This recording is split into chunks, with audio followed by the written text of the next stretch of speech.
Армысыздар, ұлағатты ұстаздар, қымбатты ханымдар мен мырзалар. Алматы қаласының шет тілдер педагогикалық институтының түлектері 1974 және 78 жылдар аралығында оқыған студенттер.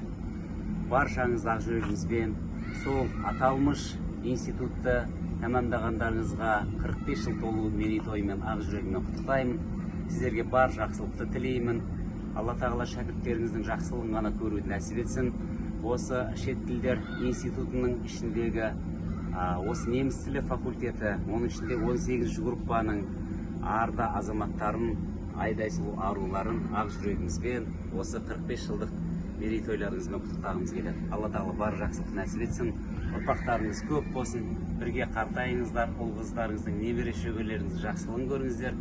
Менің ұлағатты ұстазым ол кездегі Юрий Гагарин атындағы орта мектептің ұстазы, неміс тілі пәнінің мұғалімі Күлпан апайымыздың ыстық сәлемін сіздерге жеткізгім келеді. Музарт тобынан біздің құттықтауымызды қабыл алыңыздар. Берекелі күндеріңіз көп болсын. 50, 60, 70 жылдықтарыңыз тойлауды нәсіп етсін.